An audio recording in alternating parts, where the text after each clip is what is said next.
Hello, 8ാം മാസം കഴിയാറായതുകൊണ്ട് തന്നെ hospital bag prepare ചെയ്യാനുള്ള സമയമായിട്ടോ. അപ്പോൾ അതിന് വേണ്ടിയിട്ടുള്ള പ്രിപ്പറേഷൻസിലാണ്. എല്ലാം തന്നെ കഴുകി ഉണക്കി അയൺ ചെയ്ത് വെക്കുകയാണ് കേട്ടോ. ഇപ്പോഴത്തെ പണി കെട്ടുടുപ്പെല്ലാം കഴുകി ഉണക്കി അയൺ ചെയ്യാണ്.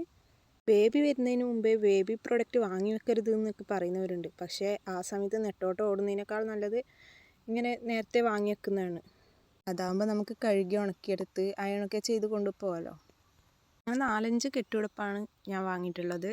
ഹോസ്പിറ്റൽ ബാഗ് നേരത്തെ തയ്യാറാക്കി വെച്ചാൽ പിന്നെ ആ സമയത്തുള്ള നെട്ടോട്ട് നമുക്ക് ഒഴിവാക്കാമല്ലോ.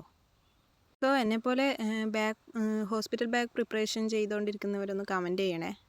എന്തൊക്കെയാണ് നിങ്ങൾ ബാഗ് പാക്കിങ്ങിൽ ഇൻക്ലൂഡ് ആക്കിയിട്ടുള്ളതെന്ന് പറഞ്ഞാൽ മറ്റുള്ളവർക്കൊരുന്ന് ഉപകാരമായിക്കോട്ടെ. സോ ഞാനിതാ ഇത്രയും ഉടുപ്പാണ് എടുത്തിട്ടുള്ളത്.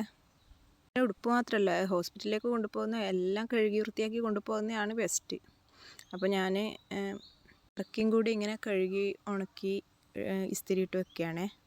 എൻ്റെ ഈ വീഡിയോ ഇഷ്ടപ്പെട്ടാൽ ലൈക്ക് ആൻഡ് സബ്സ്ക്രൈബ് ചെയ്ത് സപ്പോർട്ട് ചെയ്യണേ.